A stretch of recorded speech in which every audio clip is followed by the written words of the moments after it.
Entity mapping, sometimes called link analysis, is a technique that helps us visualize how people, organizations, and events connect. In complex workplace investigations, this is incredibly valuable. Instead of looking at isolated facts, entity mapping lets us see the bigger picture. The influence networks, the power dynamics, and the hidden relationships that may have enabled or concealed misconduct. At its core, entity mapping turns raw data into a visual diagram. We map out the cast of characters and show how they relate to each other. This is especially useful in conflict of interest cases, where we need to understand the connections between questionable vendors and management. But it also helps us see informal networks, friendships, dotted line relationships, or social alliances that don't appear on an org chart but can strongly influence witness behavior. To build these maps, investigators use tools like organizational charts, matrices, and flowcharts. Org charts help us understand formal hierarchy and ensure the investigator outranks the respondent, avoiding any appearance of intimidation or bias. Contact matrices show who met with whom, who called whom, and how often, extremely helpful in fraud or collusion cases. Operational flowcharts map business processes and help us identify failure points where someone was able to bypass internal controls. A big part of entity mapping is identifying connecting factors. These are the links that tie people or organizations together.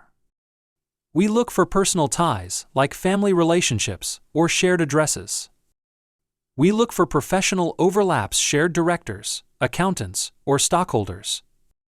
And we look for economic interests, such as ownership structures or shell companies, that might hide a subject's involvement. These connecting factors help us understand whether someone had motive, opportunity, or influence. Entity mapping also helps us analyze power dynamics.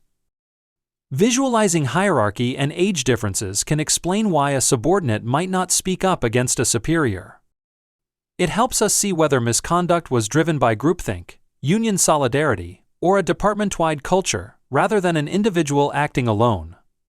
And it helps us judge likelihood, for example, whether a low-level employee could realistically craft a fraudulent message from the company president without someone higher up directing them.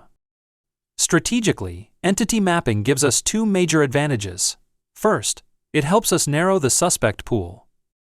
When we cross-reference a timeline with a map of who had access to certain areas or systems, we can quickly eliminate people who couldn't have been involved. Second, it helps us spot deceptive anomalies. If someone's story doesn't match their mapped access logs or user activity, that's a red flag. So entity mapping is more than a diagram, it's a powerful analytical tool. It helps us see relationships, understand influence, identify failure points, and uncover deception. When combined with timelines and other intelligence methods, it gives us a clear, structured view of how the pieces of the investigation fit together.